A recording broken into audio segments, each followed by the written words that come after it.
രണ്ടു വാക്ക്. ശിക്വ ജവാബെ ശിക്വ മുസ്ലിം ലോകത്ത് ഒച്ചപ്പാടുണ്ടാക്കിയ ഇക്ബാലിന്റെ രചനയാണ്. സന്ദർഭവും സാഹചര്യവും കവിയുടെ ഹൃദയവും വായിച്ചെടുക്കുന്നവർക്ക് ഈ കൃതി ദൈവത്തോടുള്ള ഇക്ബാലിന്റെ കടന്നുകയറ്റമായേ അനുഭവപ്പെടുകയുള്ളൂ.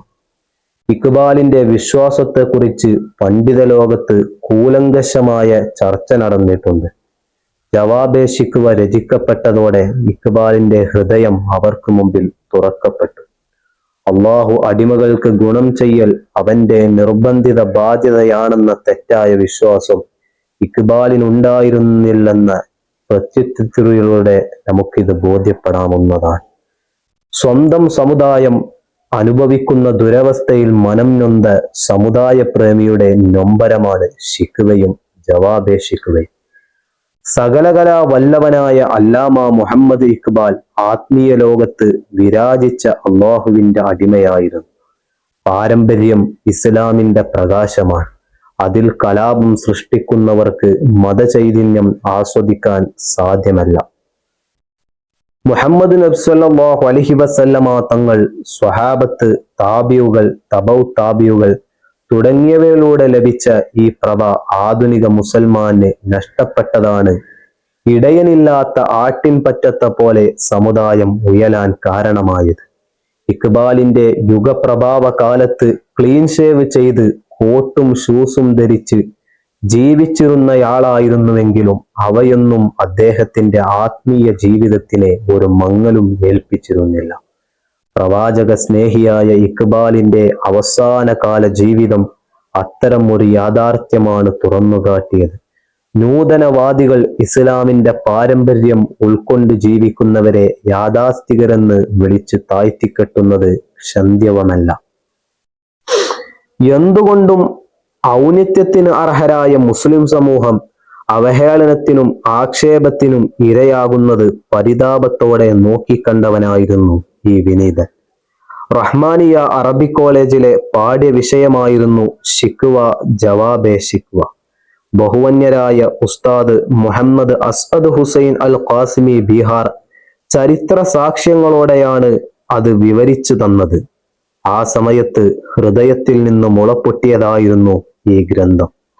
സമുദായത്തിന്റെ അധപ്പതനത്തിന് കാരണം ജവാബെ ശിക്വയിലൂടെ അള്ളാഹു പറയുന്നതായി ഇക്ബാൽ വിവരിക്കുമ്പോൾ അത് നമ്മളും തിരിച്ചറിയണമെന്ന് ആഗ്രഹിച്ചിട്ടാണ് ഈ ഒരു ശ്രമത്തിന് മുതിർന്നത്.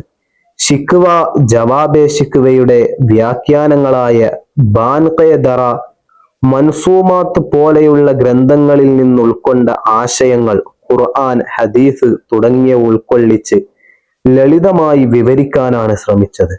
ഉറുദു അറിയാത്തവർക്കും അറിയുന്നവർക്കും ഉപകരിക്കണമെന്ന് കരുതിയാണ് കവിതയും ഉച്ചാരണവും പ്രയാസമുള്ള പദങ്ങളുടെ അർത്ഥവും ഇതിൽ ഉൾക്കൊള്ളിച്ചത്. ഈ പുസ്തകം സിലബസ് അനുസരിച്ച് പഠിക്കുന്നവരെ മാത്രം ലക്ഷ്യമാക്കിയല്ല തയ്യാറാക്കിയത്. അതുകൊണ്ട് തന്നെ ഫ്രേസുകളുടെ പ്രയോഗം ഇവിടെ ലക്ഷീകരണമല്ല.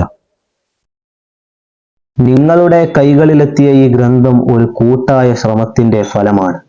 പ്രൂഫ് എഡിറ്റിംഗ് ചെയ്തു തന്ന പ്രിയ സുഹൃത്ത് അഹമ്മദ് ഹാരിസ് റഹ്മാനി പള്ളിക്കര, ടൈപ്പ് സെറ്റിംഗും കവർ ഡിസൈനിങ്ങും നടത്തിയ short cut DDP centre Keeshery, സഹായിച്ച ഹാരിസ് റഹ്മാനി തിരൂർ, സൈനുൽ ആബിദ് റഹ്മാനി മഞ്ചേരി തുടങ്ങിയവരൊക്കെ നന്ദിയോടെ ഓർക്കുന്നു.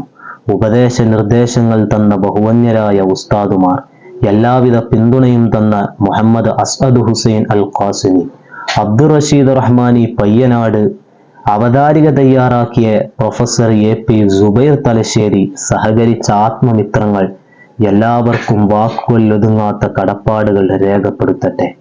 1935 പ്രസിദ്ധീകരിച്ച വസിയ്യത്ത് പത്രത്തിൽ ഇക്ബാൽ എഴുതുകയാണ്: എൻ്റെ മതപരമായ വിശ്വാസങ്ങൾ എല്ലാവർക്കും അറിയുന്നതാണ്. വിശ്വാസ പ്രമാണങ്ങളിൽ ഞാൻ പൂർവികരെ പിൻപറ്റുന്നു. കർമ്മശാസ്ത്ര കാര്യങ്ങളിൽ വീക്ഷണപരമായി മുഖല്ലിദില്ലെങ്കിലും കർമ്മപരമായി മഹാനായ ഇമാം അബൂ ഹനീഫ റളിയല്ലാഹു അൻഹുവിന്റെ മദ്ഹബുകാരനാണ് ഞാൻ. ചുരുക്കത്തിൽ അഹ്ലുസുന്നത്തിലെ മാർഗം കാത്തു സൂക്ഷിക്കുകയും അതിലൂടെ ചലിക്കുകയും വേണം. അഹ്ലുബൈത്തിലെ ഇമാമുകളോട് സ്നേഹവും ബഹുമാനവും ഉണ്ടായിരിക്കണം. ഇസ്ലാമേതര വിശ്വാസികൾ ദൈവത്തിനെതിരെ നടത്തിയ അധിക്ഷേപങ്ങളെ പോലെയല്ല ദൃഢവിശ്വാസിയായ അല്ലാമ ഇക്ബാലിന്റെ അള്ളാഹുവിനോടുള്ള പരാതികൾ. പൂർണ്ണമായും അള്ളാഹുവിന്റെ തത്വസംഹിതകൾ ഉൾക്കൊണ്ട് ജീവിക്കാൻ മുസ്ലിങ്ങൾ ബാധ്യസ്ഥരാണെന്നും അതുൾക്കൊള്ളാതെയുള്ള പരിഭവങ്ങൾക്കൊരർത്ഥമില്ലെന്നും പ്രത്യുത്തരത്തിലൂടെ ഇക്ബാൽ തന്നെ സമർത്ഥിക്കുന്നുണ്ട്. മതവൈകല്യം ഇക്ബാലിനെ തൊട്ടു തീണ്ടിയിട്ടില്ലെന്ന് പ്രത്യുത്തരത്തിലൂടെ ബോധ്യപ്പെടുന്നതാണ്. പരിഭവത്തെക്കാൾ ഉപരി പ്രത്യുത്തരത്തിനാണ് ചെവി കൊടുക്കേണ്ടത്. അവിടെയാണ് അള്ളാഹു മുസ്ലിങ്ങളുടെ പതന കാരണങ്ങളും പരിഹാരങ്ങളും നിർദ്ദേശിക്കുന്നത്. മാന്യ വായനക്കാർ അത്തരമൊരു ഹൃദയത്തോടെ ഇതിനെ വായിക്കണമെന്ന് അഭ്യർത്ഥിക്കുന്നു. ഈ എളയ ശ്രമം സമ്പൂർണമാണെന്ന് ഞാൻ അവകാശപ്പെടുന്നില്ല. തെറ്റുകൾ സൗഹൃദത്തോടെ ചൂണ്ടിക്കാണിക്കണമെന്ന അഭ്യർത്ഥനയോടെ ഉസ്താദ് NC അബ്ദുസ്സമദ് റഹ്മാനി ഓമച്ചപ്പുഴ.